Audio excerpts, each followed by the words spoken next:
Meu nome é Gabriel Collins, sou brasileiro e tenho servido como missionário aqui na Inglaterra.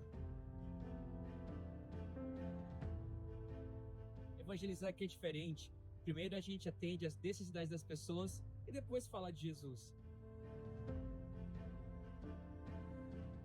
Se coloca à disposição de Deus, seja fiel ao chamado e você verá vidas, especialmente a sua, sendo transformadas.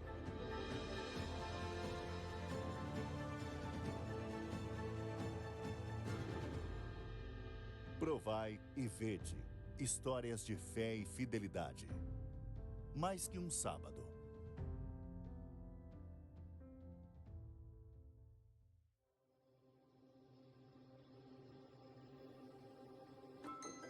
Meu nome é Gabriel Collins, sou brasileiro e tenho servido como missionário aqui na Inglaterra.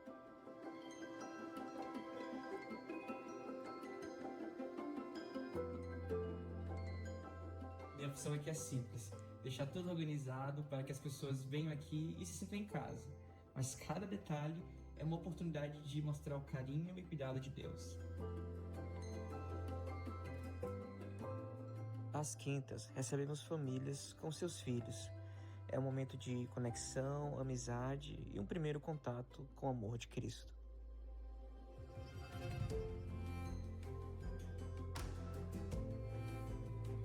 Muitos idosos vêm sozinhos em busca de companhia e apoio. Para alguns, esse é o único momento da semana em que se sentem ouvidos. Evangelizar aqui é diferente. Primeiro a gente atende às necessidades das pessoas e depois fala de Jesus. E é incrível ver o Espírito Santo tocando corações no tempo certo. Hoje vemos famílias inteiras impactadas e pessoas na igreja porque um dia elas vieram para alguma atividade do centro. Isso mostra que cada gesto importa. Esta igreja é realmente especial, a igreja de Stanborough Park, porque temos muitos serviços e ministérios nos quais trabalhamos com a comunidade. Por exemplo, temos o Clube da Terceira Idade, o Clube Infantil, a distribuição de sopa e atividades de assistência social. E para que tudo isso funcione corretamente, precisamos muito do apoio de voluntários. É por isso que pessoas como Gabriel são tão úteis em tudo que fazem. Todas as semanas recebemos na igreja cerca de 700 pessoas que não são membros da igreja. Elas vêm ao centro de influência e são os voluntários que as fazem sentir-se bem-vindas. E elas realmente se sentem acolhidas neste lugar. Ver meu filho servindo a Deus sempre foi um orgulho imenso. Ele sempre foi obediente a Deus e Deus sempre cuidou dele em cada detalhe dessa jornada.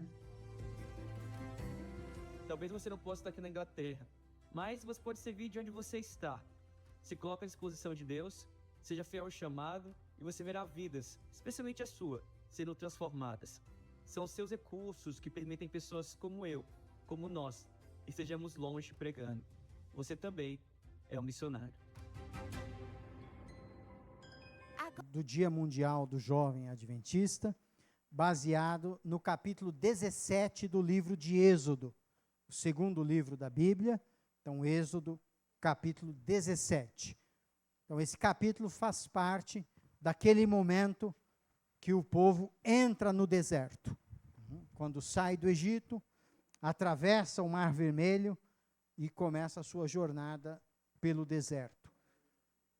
E é um período onde Deus manifestou de maneira extraordinária o seu cuidado e proteção sobre o povo. Então, eles viram os sinais do Egito, conhecidos como as 10 pragas, não é? O próprio mar que se abriu, e eles atravessaram em seco, e o exército egípcio foi engolido pelas águas. Nós vimos, logo em seguida, a providência de Deus em fornecer o pão do céu. Então, no capítulo seguinte, a travessia, o capítulo 16, nos fala sobre o maná caindo do céu, como Deus abriu o céu, todos os dias uma porção para cada dia. Na sexta-feira, a porção dobrada, o ensino, antes da entrega das tábuas da lei, o ensino da guarda do sábado. como um sinal de liberdade, como escravos eles não podiam, e agora eles tinham a liberdade de adorar o Deus Criador. Não é o tema de hoje, mas é importante frisar, nós também precisamos, na nossa peregrinação, relembrar da guarda do sábado. Nós temos adotado alguns costumes e práticas pela correria, pela cidade que nós vivemos, muitas vezes, que não fazem parte do sábado. Termos de compra, venda, preparo de coisas, muitas vezes em casa, que não estão relacionados a esse dia sagrado como o dia de culto, de adoração. Então, é o convite, né, que nós temos aí.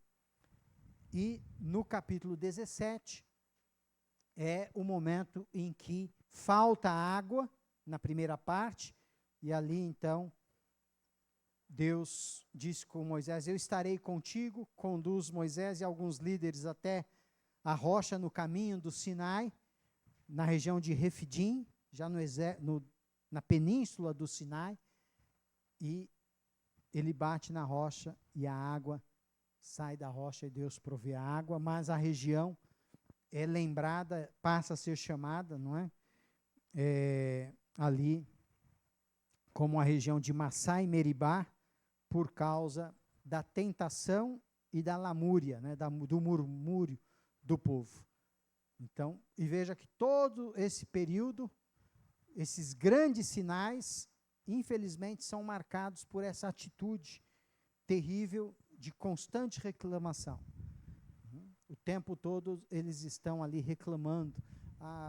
Era melhor, né, a comida do Egito, os pepinos, os melões, as cebolas, a carne, a panela cheia, né, porque nos tirou de lá para morrer aqui no deserto.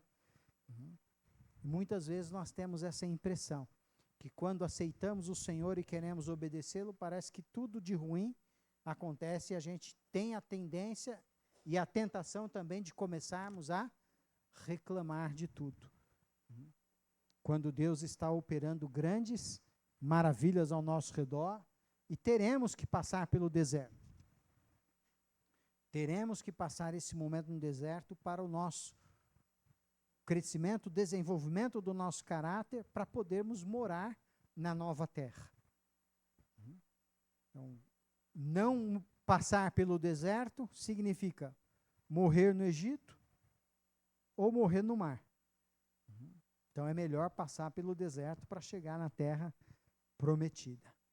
E é dentro dessa situação de lamúria, de reclamação, que é uma marca, infelizmente, não só daquele povo, é uma marca dos nossos dias. Talvez nenhuma geração se mostrou tão parecida com eles como a nossa em termos de reclamar.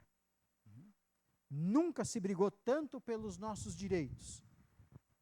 E nunca se fez tão pouco no que se refere aos nossos deveres. Mas falou em direito, nós sabemos a lei, o parágrafo, o artigo, onde está na Constituição, onde está no Código, onde está em tudo, e direitos e direitos. E isso, não que nós não devamos ter direitos, mas a atitude de reclamação e lamúria é constante, de insatisfação completa. É uma característica do nosso tempo, que é muito parecido com aquele momento. E dentro dessa condição, inclusive, esta foi uma das razões, não a única, mas uma das razões para a sequência, que é aquilo que nós vamos ler. A partir do verso 8 do capítulo 17. É a sequência desses fatos que nós mencionamos agora. Então vieram os amalequitas e atacaram Israel em Refidim. Com isso, Moisés ordenou a Josué: escolha alguns homens e vá lutar contra os amalequitas. Amanhã eu estarei no alto do monte e o bordão de Deus estará na minha mão. Josué fez como Moisés lhe havia ordenado e lutou contra os amalequitas. Porém, Moisés, Arão e Hur subiram para o alto do monte.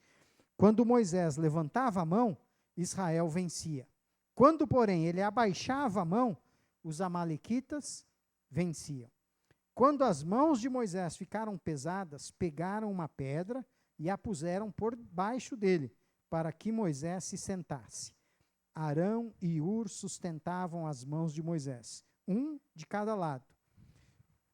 Assim as mãos dele ficaram firmes até o pôr do sol, e Josué destruiu os amalequitas a fio de espada.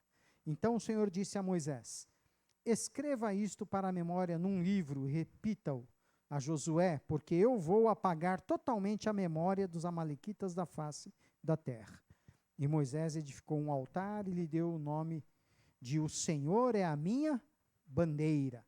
E disse: porque o Senhor jurou, haverá guerra do Senhor contra os amalequitas de geração em geração. Os amalequitas, no caso Amaleque, não é? O primeiro deles era neto de Esaú, ou seja, eles eram primos. E os amalequitas, ou Amaleque se distanciou um pouco dos outros irmãos, filhos de Esaú, os edomitas, não é isso? E parece que formou uma tribo aí na península do Sinai. Então você tem, quando você olha o mapa, você tem o Mar Vermelho, e tem lá em cima, no alto, ele divide, você tem uma Bíblia com mapa, aí você vai ver, né? Em cima, lá no norte, ali saindo do Egito, tem 2 braços do Mar Vermelho. Então, no meio, o pedaço de terra é chamado Península do Sinai, a região de deserto, onde está o Monte Sinai, onde está Refidim, onde eles estavam acampados. E os amalequitas adotavam uma estratégia de saque. Então, o que eles faziam? Os peregrinos, caravanas, meio tipo pirata, sabe? Então, o fim do acampamento, mais idosos, crianças, pessoas mais cansadas, o que acontecia? Eles vinham e atacavam e faziam. Prisioneiros tomavam o gado, tomavam a comida, não é? E assim eles iam atacando na parte que ficava no final. Aqueles que iam mais devagar, mais cansados, e eles estavam assim, então, atacando o povo de Israel. Foi a primeira batalha do povo durante ali os 40 anos do deserto. E o nome que Moisés deu, o Senhor é a minha bandeira, né? E a palavra Senhor, você vai ver aí na sua Bíblia, todas as letras estão em maiúsculo, é o nome Javé, ou Jeová, né? Deus é a minha bandeira. Nós temos aí os 22 países da Liga Árabe, a bandeira, né? Ou, em algum momento, essa foi a bandeira. Alguns aí mudam, né? Definindo qual é a bandeira, Síria mesmo, né? Já mudou aí nos últimos 10 anos, umas 3, 4 vezes aí de bandeira. Só uma informação, o Irã não é um país árabe, tá bem? O Irã é um país persa. Então, a língua é o persa, ou farsi, não é? É um país islâmico, não é? Quem lembra aí da escola, estudou a Revolução Iraniana, 1979, né, que o Shah Reza Pahlavi, né, saiu do Irã, que era aliado dos Estados Unidos, aí começou o momento dos ayatolás, o mais famoso ayatollah Khomeini, não é?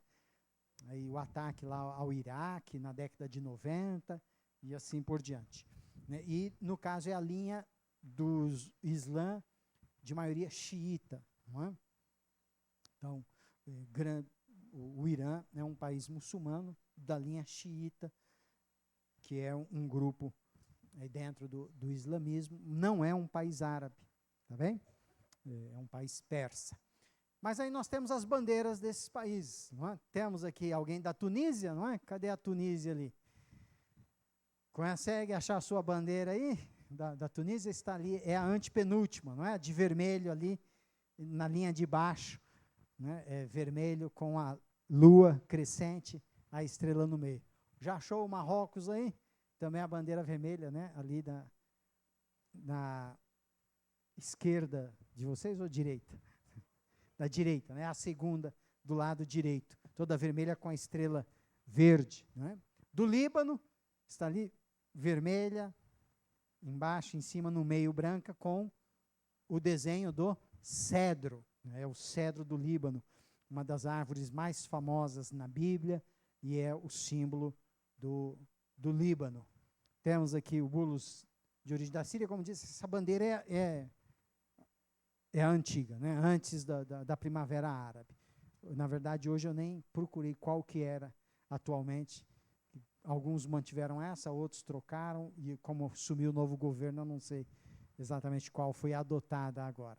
Temos algum representante de algum outro país árabe aqui que está com a bandeira aqui? Acho que só esses 4, não é? Então, Marrocos, Tunísia, Líbano e Síria, no momento aqui, não é? Então, bandeira, nós mencionamos no início, né, o uniforme JA, as meias, os pares trocados, são bandeiras, são símbolos, que representam. Então, a gente levanta uma bandeira, né, se tornou a ideia de levar uma causa adiante. Mas interessante que aparece, a primeira vez que pelo menos é escrito isso, é aqui. Veja que na Bíblia, é no capítulo 17, a primeira vez que aparece essa mensagem de escrever. Antes não havia mensagem de escrever. Então, é no capítulo 17, a primeira vez que aparece a orientação para escrever. Esse sistema de escrita vem lá do Líbano, especialmente atribuído aos fenícios. Então, nós temos ali uma cidadezinha muito bonita, praiana, chamada Biblos. Uma cidadezinha bucólica, muito simpática mesmo, né, à beira-mar, com algumas construções antigas. Ali, então, é chamada a terra dos fenícios, que é a origem do alfabeto como nós o conhecemos, e Moisés se utiliza desse alfabeto, inclusive, para escrever. Então, é o primeiro registro na Bíblia sobre escrever algo. E era para escrever, para poder falar para Josué. Porque Josué estava onde? No campo de batalha. Então, lembrando aqui, Moisés está com mais ou menos quantos anos? Com uns 80 anos, não é? Então, ele é o líder, mas ele não vai para a primeira batalha. Ele chama um jovem, vai começar o estágio desse jovem aprendiz, né, dentro do programa que nós temos. Josué, vem aqui, o nome dele ainda é Oséias, significa salvação. E Moisés vai dar um novo nome a ele, Josué, que quer dizer Jeová é a minha salvação, que é o mesmo nome dado pelo anjo para José chamar o menino que iria nascer de Maria, que era virgem, e o nome dele será Jesus, porque ele salvará o mundo dos seus pecados. Então, em grego é Jesus, e na linguagem bíblica em hebraico é Josué. O Senhor é a minha salvação. Então, está ali um jovem. E nós temos a união dessas duas gerações. Veja que Moisés não entra em conflito. Pelo contrário, ele chama os jovens para trabalhar com ele, para aprender e já assumir posições de liderança. E ele vai fazer o quê? Então ele diz, eu vou subir a montanha e o cajado do Senhor irá comigo. Veja que interessante, não é? Lá, alguns meses atrás, talvez aí um ano atrás, numa região de deserto parecida com essa, Deus perguntou, Moisés, o que você tem na mão? E Moisés disse o quê? Um cajado. E agora, Moisés diz o quê? O cajado não é meu, o cajado é do Senhor. Então, tudo aquilo que foi colocado em nossa mão, Moisés nos dá essa importante lição, pertence ao Senhor. Estudamos essa semana sobre relacionamentos, família. A família não é nossa, a família é do Senhor. A esposa, o esposo, os filhos pertencem ao Senhor. O trabalho é do Senhor. E às vezes nós tomamos posse. Mas Moisés diz, eu vou para o monte. O que Moisés foi fazer no monte? Eu fui interceder. Ele vai interceder. E ele não vai sozinho. A importância da união entre as pessoas e entre as gerações. Josué, a união com as gerações. Arão e Ur, da mesma idade, eles estarão, não é uma oração sozinha. A intercessão acontece ali. O sacerdote, o líder, e mais uma pessoa importante, né, Ur, o pai, o tio de Barzilai, aquele que vai trabalhar futuramente ali no templo, que vai estar desenvolvendo essas habilidades. Ele é da tribo de Judá, e eles estão unidos. Só quando nós estivermos verdadeiramente unidos, em oração, como o ensino dos 10 dias de oração há um mês atrás. Quando as gerações estiverem unidas, mais uma vez o espírito de lamúria, é normal os adolescentes, os jovens reclamarem da geração mais velha, que não sabe das coisas, que é atrasada e que não entende. Mas com quem eles aprenderam a reclamar? Com a geração mais nova, ou com a geração mais antiga. Essa geração não quer nada com nada. No meu tempo é que era de verdade, né? Aí usa a expressão, é tudo Nutella hoje. Eu quero gente raiz, tenha coragem, isso, aquilo. Isso é o espírito de reclamação e entra em conflito. A sabedoria de Deus, através de Moisés, ele une tanto as pessoas como as gerações. É a primeira batalha. Moisés poderia ficar interessado em fazer de maneira definitiva o seu nome. Mas diz, não, Josué que vai para o campo de batalha. E ele diz, Josué, você vai escolher aí um grupo. Você vai escolher quem vai com você para o campo. E eu vou subir a montanha, vou levar o cajado do Senhor. E nós vamos lá interceder. E ele passa o dia todo intercedendo. E como que ele vai orar? Então, né, o belo costume, né, que nós temos alguém, mas na Bíblia tem algo assim? Nos Salmos tem um texto, eu acho, e aqui tem esse texto. Né? Mãos levantadas. Orar assim. O que acontece? Depois de um tempo, cansa o braço. Né? Mas tem que levantar, porque quando o braço era levantado, o exército do Senhor prevalecia. Quando baixava os braços, o cansaço, o pensamento perdia o foco, desviava a atenção, baixava os braços, os amalequitas superavam. E ali então você tem esta luta constante. O texto diz que foi até quando? Até o pôr do sol. Passou o dia todo em intercessão. E ao final ele vai dizer, o Senhor é a minha bandeira, não é? Será que vai funcionar daqui ou vai ter que passar daí? Uma das bandeiras de uma geração agora recente, coisa desses meses agora. Pode passar, por favor? Aqui não. Isso, agora está indo. Só não está dando para ver. Tem uma sombra aí também para vocês. Mas tem um cartazinho ali, é a bandeira de um grupo da geração Z. A geração Z exatamente é o grupo de jovens, é nessa faixa que mencionamos, os grupos de jovens. É chamada, a bandeira, eles levantaram, fizeram um desenho, a bandeira do pirata com chapéu. Por que esse nome eu não sei, mas é esse o nome que eles escolheram. E em vários países espalhados pelo mundo, Indonésia, Nepal, uma luta pelos direitos, pela liberdade principalmente, contra a corrupção, mas principalmente a liberdade e o combate à corrupção. São duas ênfases desse grupo, no Nepal, na Indonésia, aqui na América do Sul, Equador, Peru e vários outros países também na África.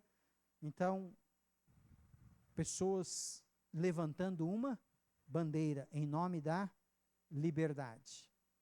Pode passar aí, por favor? Isso. Aí deixa o mouse aí para a gente, não é? Alguns foram mortos nas ruas, outros foram presos. Alguns governos disseram, isso é uma traição, mas essa é uma luta constante, sempre existiu. É famosa pela liberdade, a bandeira da liberdade, uma imagem da década de 80, ou começo de 90, lá na Praça da Paz, na China, uma mocinha, uma menina, não é? Um tanque de guerra e a menina sozinha. E o tanque de guerra vindo em direção a ela. Então, movimentos de repressão e movimentos em busca de liberdade. Uma bandeira pela liberdade. Existem muitas bandeiras. Cada um pode escolher uma que quiser.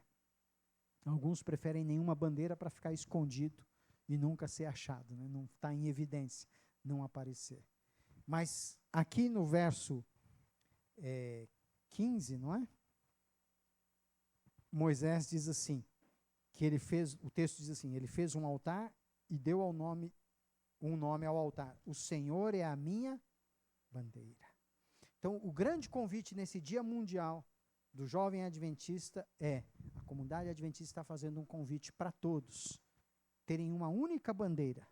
O Senhor é a minha bandeira. Ou seja, a fé, a esperança, o amor, o serviço ao próximo, o preparo para a breve volta de Jesus, o desejo de obedecer o Senhor.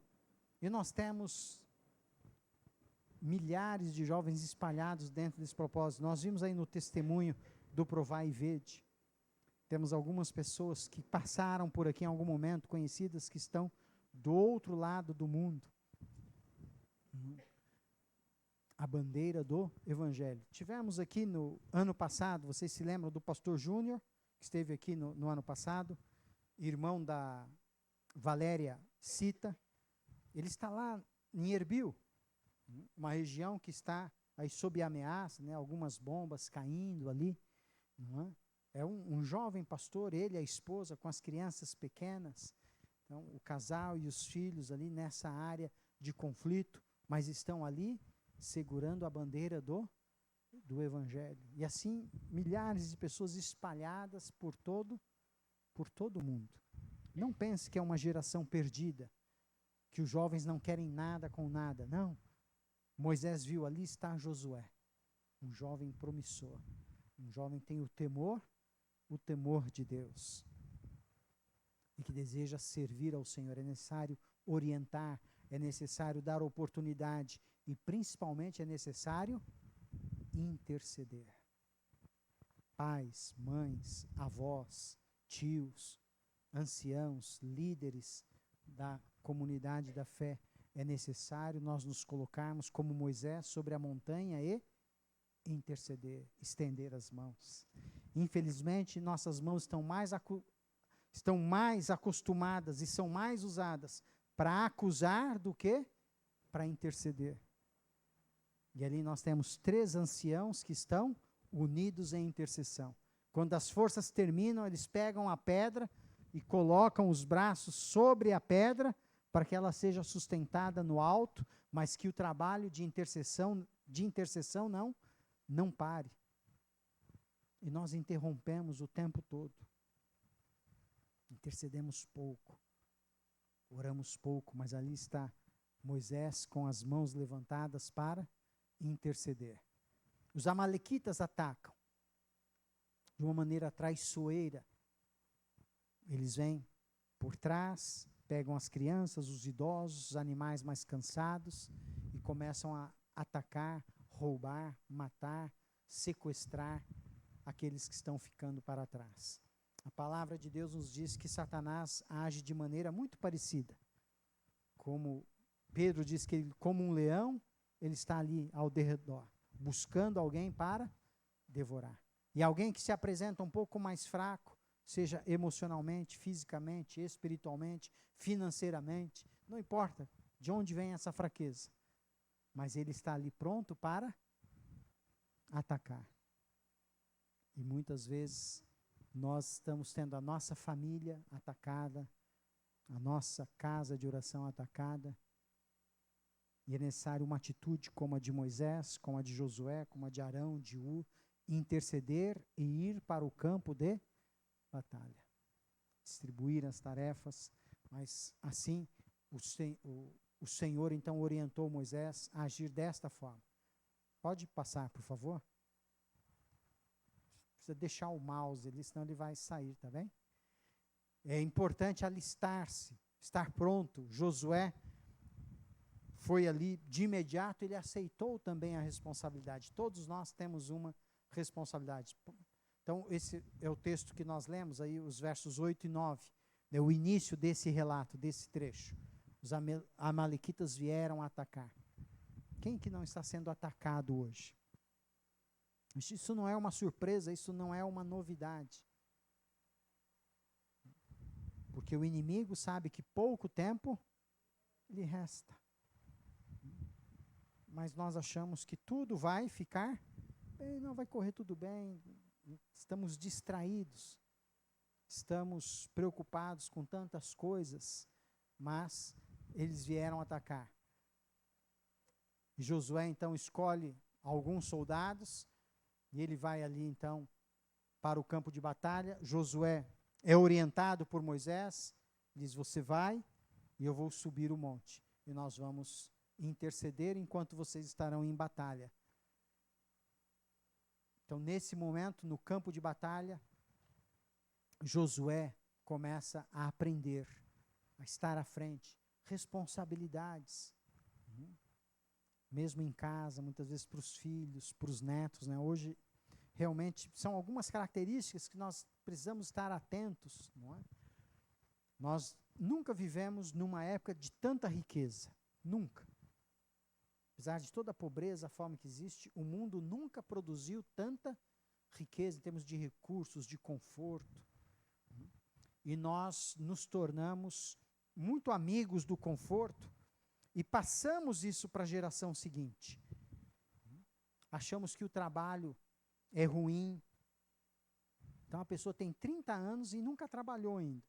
Está vivendo com o pai, a mãe em casa, e a gente está achando que isso é normal. Não, está tudo bem. Está bom que está em casa, não é? Então, é necessário nós darmos a oportunidade, estarmos intercedendo. Mas eles têm que começar. No texto da lição dessa semana, na sexta-feira, vocês lembram o parágrafo do meio da sexta-feira? O que está escrito ali? Se lembram? Diz que em casa, uma criança com quantos anos? A partir dos 6 anos, já deve começar o quê? A assumir as suas responsabilidades em casa. Ela tem que ajudar nas tarefas de casa, a partir dos 6 anos.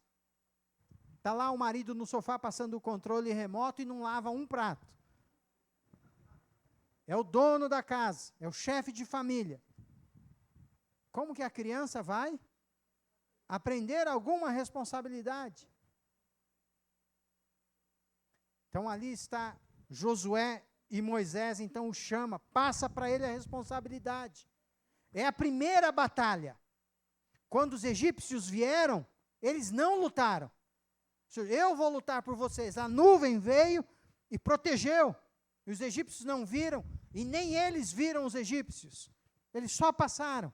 Não houve uma batalha. A batalha primeira foi esta. E Moisés diz, Josué, você que vai.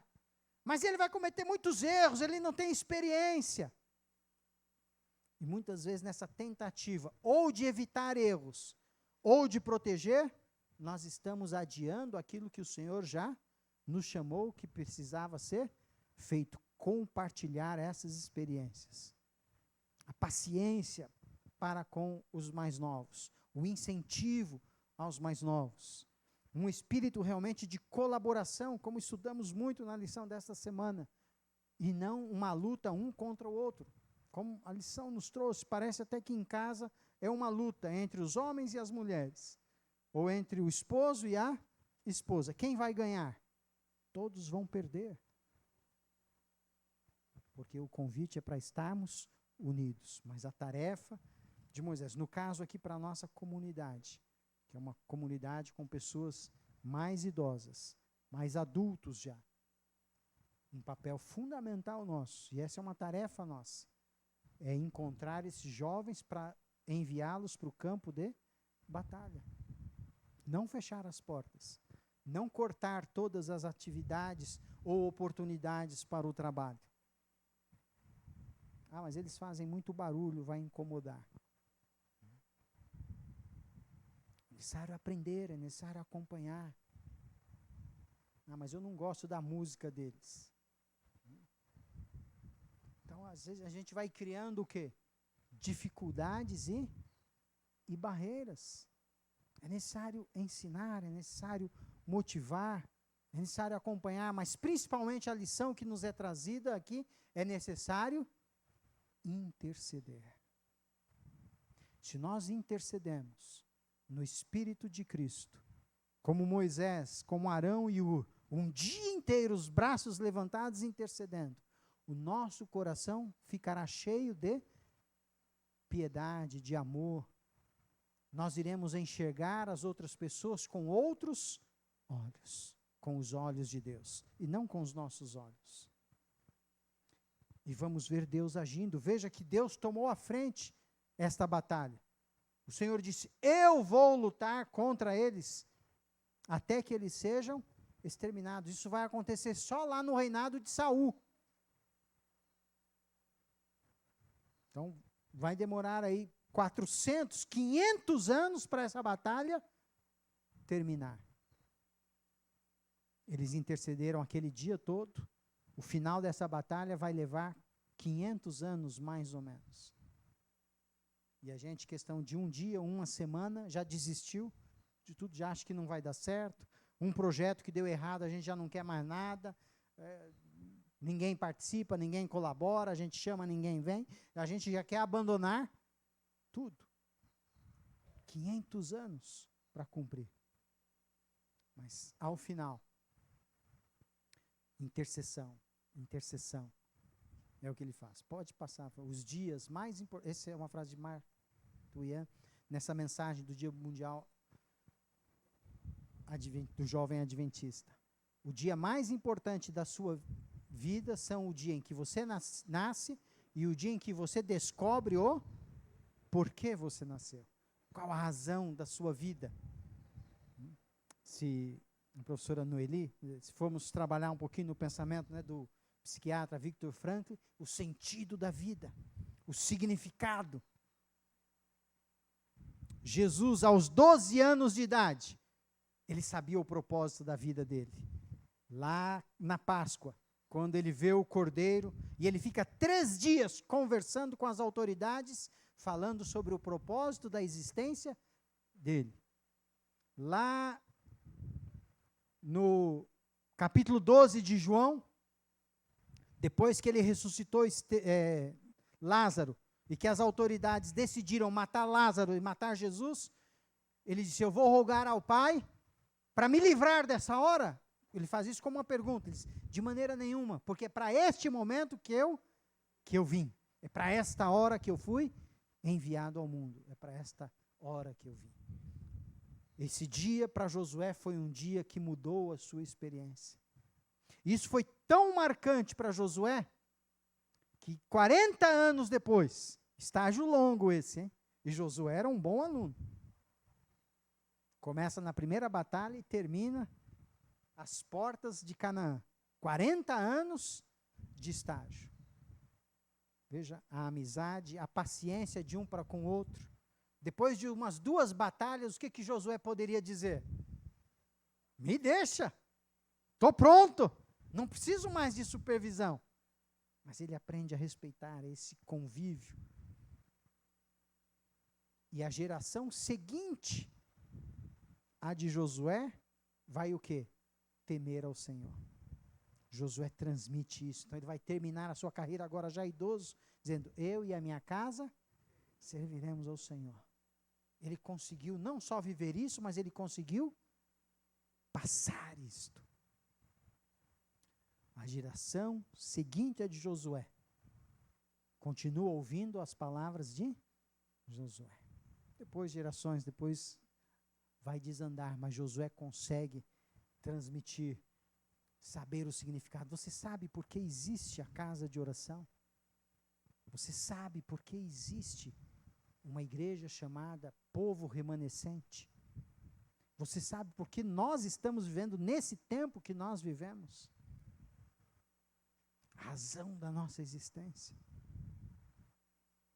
é para adorar ao Senhor e servir o Senhor através do serviço ao próximo, através do serviço à humanidade. É para ir ao campo de batalha. Não é para buscar o conforto nosso, segurança. Não é esse o propósito da vida. Por isso a vida parece ser tão sem sentido. Que nós estamos buscando segurança, conforto, o bem-estar, num mundo cheio de pecado e de violência. Como alguém pode estar bem numa situação tão traça? O bem só está presente na presença do Senhor, e ali está Ele batalhando, levantar as mãos. Então, o primeiro grande desafio para nós hoje é levantar as mãos. Quem quer passar o dia com as mãos levantadas? Mais do que o dia, quem quer passar a madrugada com as mãos levantadas? Interceder pela nova geração, pelos filhos, interceder pela humanidade, inclusive. Interceder pelas pessoas que são, muitas vezes, nossos inimigos. Esse é o convite, esse é o desafio. Esse é o primeiro apelo, levantar as mãos. Mas além de levantar as mãos, o outro grande desafio é fazer o altar. Após a batalha, após o conflito, Moisés desceu, agora reuniu, e o que ele fez? Um altar de gratidão, de adoração a Deus, porque Deus deu a vitória. Nós precisamos nos reunir, e o principal propósito de nossa reunião, sempre, qualquer que seja a reunião, é para adorar a Deus. Vamos reunir para confraternização? É um momento de adoração a Deus. Não significa que nós vamos fazer um culto, no estilo aqui de um culto. Mas a nossa conversa, a nossa comida, os nossos momentos juntos devem ser uma maneira de testemunhar do amor de Deus e de glorificar a Deus. Então a gente não vai ficar falando da vida dos outros, não vai ficar reclamando do governo na hora da comida, não vai ficar falando dos outros que estão em guerra e que são ruins mesmo, e que é assim. Nós vamos estar tratando de assuntos que vão dignificar a Deus e vão fortalecer o nosso desejo de servir, porque nós estamos no espírito de intercessão e de adoração. E ao fazer este altar, ele deu um nome para o altar. O Senhor, ou seja, Jeová, é a minha bandeira. Qual é a nossa bandeira? Estamos utilizando a bandeira dos menos valorizados, das pessoas com deficientes, a bandeira de um time, a bandeira de uma linha política, de direita, de esquerda, a bandeira dos mais novos, a bandeira dos mais velhos. Qual é a nossa bandeira? Moisés entendeu e ensinou o povo e passou ali para Josué. A bandeira do povo de Deus é o Senhor. O Senhor é a minha bandeira. A palavra bandeira aí é a palavra nice, estandarte. Todos os batalhões,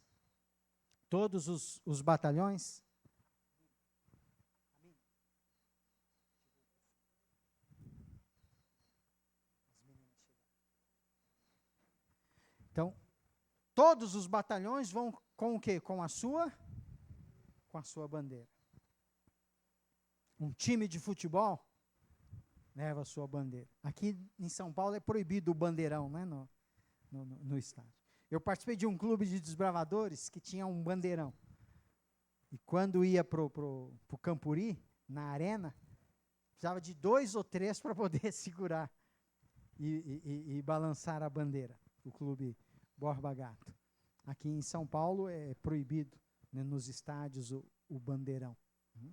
Que alguns ocupam quase toda a arquibancada, são metros e metros, né, de tecido a bandeira. Muitas vezes nós queremos fazer do nosso nome a bandeira. É comum na igreja acontecer alguém levar a bandeira do departamento ou do ministério. Não, é o meu departamento, é o meu ministério que faz isso. Moisés diz, a bandeira é o Senhor é a minha bandeira.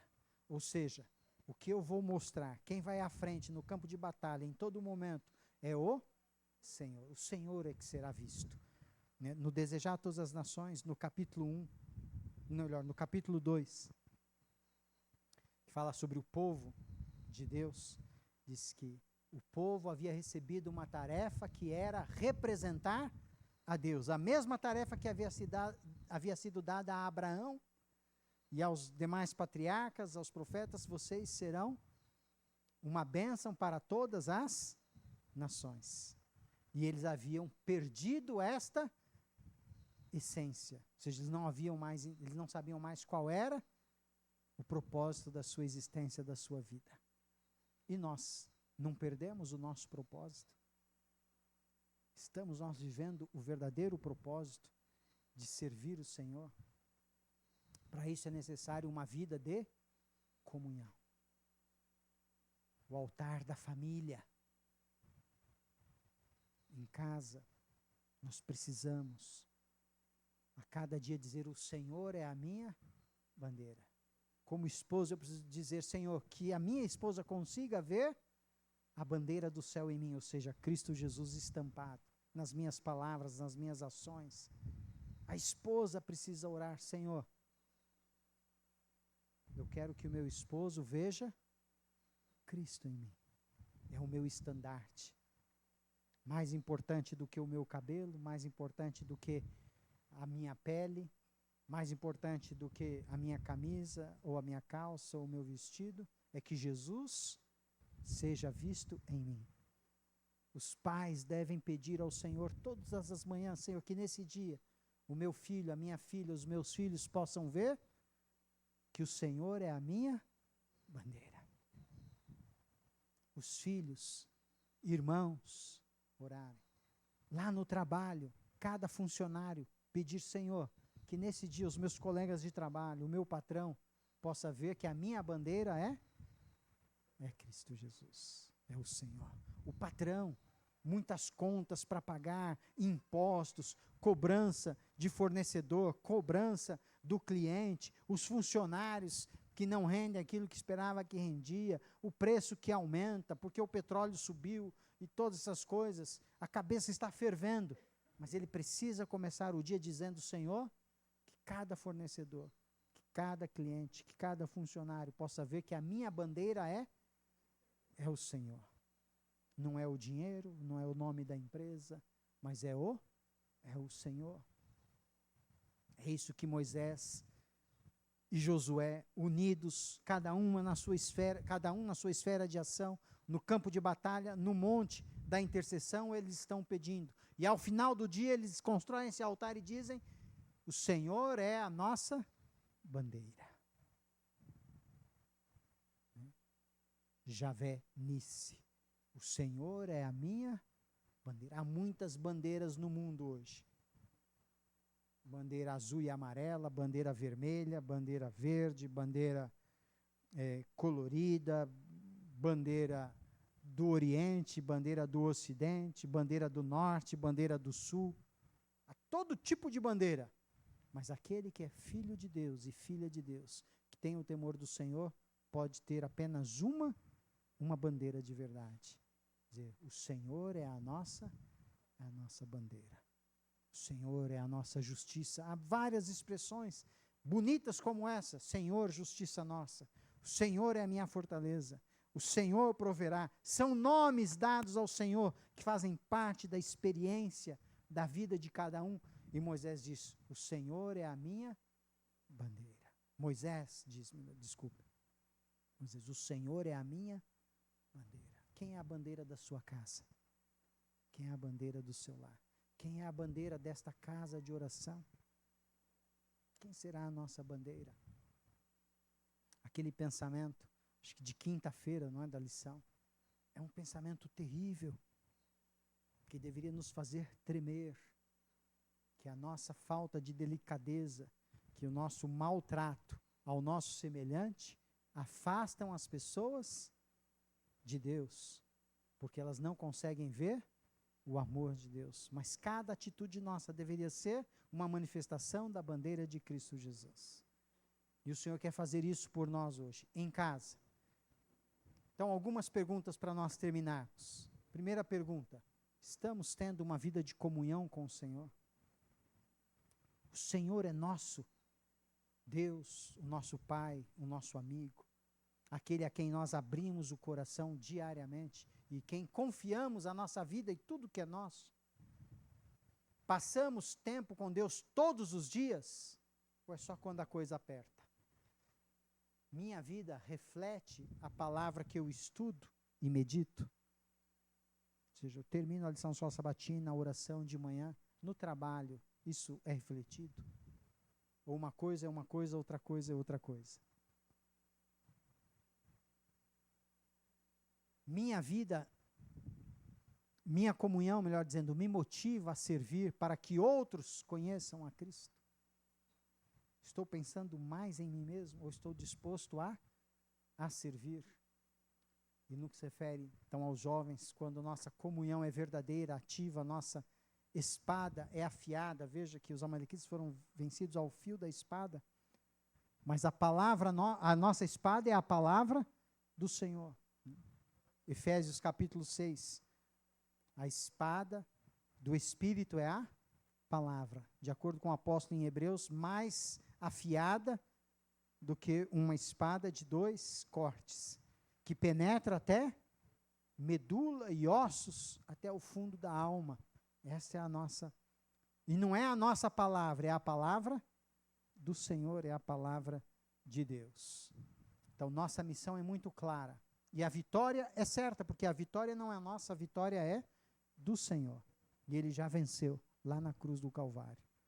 Nós não lutamos sozinhos e não lutamos contra a carne, contra o sangue, mas nós lutamos sob a bandeira de Jeová, do Senhor, Yahvé, o Deus Todo-Poderoso, o Deus Criador, o Deus Redentor, o Senhor, nosso Deus, aquele que nos chamou de seus, aquele que nos tornou de inimigos em amigos e aquele que nos chamou mais do que servos, nos chamou de filhos e filhas de Deus.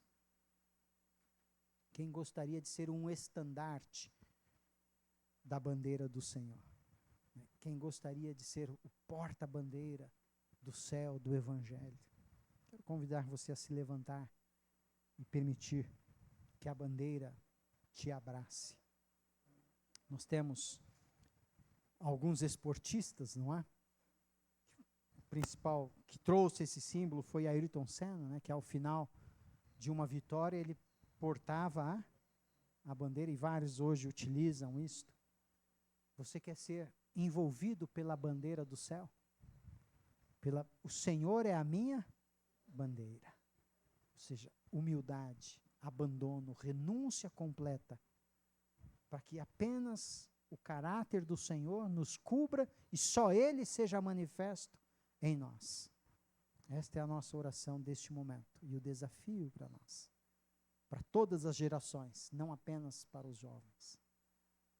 Nosso eterno e amado Deus, estamos diante do Senhor, reconhecidos da nossa fraqueza, do nosso orgulho, que muitas vezes carregamos uma bandeira que não era a bandeira do Senhor, por interesse, por causas, por ideologia, mas nós queremos ser revestidos, cobertos pelo manto de Cristo Jesus. Ser cobertos como Eliseu pela capa de Elias. Ser cobertos pela mão do Senhor, como nos diz o Salmo 91. Estarmos ali escondidos na casa de Deus, sob o cuidado de Deus. Mas escondidos não da batalha, não pelo medo, escondidos em humildade, na graça e no poder de Deus, para que não sejamos nós que sejamos vistos, mas a bandeira do lar celestial estampada em nós. Para que o amor, a bondade, a pureza, tudo aquilo que é bom, seja revelado em nós, porque o Senhor habita em nós e o Senhor nos cobre com a sua justiça. O Senhor remove os trapos sujos, rasgados, imundos do nosso pecado, do nosso orgulho, da nossa murmuração, do nosso desânimo e nos cobre com a capa de Cristo, a capa do teu amor, da tua bondade, da tua justiça. Que esse seja o propósito dos nossos jovens, aqueles jovens que estarão agora à tarde nas ruas, entregando livros, abraçando, orando com as pessoas, aqueles que vão se reunir à noite lá no Ibirapuera, todos saiam motivados para serem porta-bandeiras da bandeira do céu, a bandeira do Senhor, nosso Redentor e nosso Salvador. Que esta casa de oração seja uma casa de oração onde a bandeira do teu amor, da tua bondade, seja manifesta sempre. É o que nós pedimos pela graça e misericórdia de Jesus, nosso Senhor e Salvador. Amém.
está.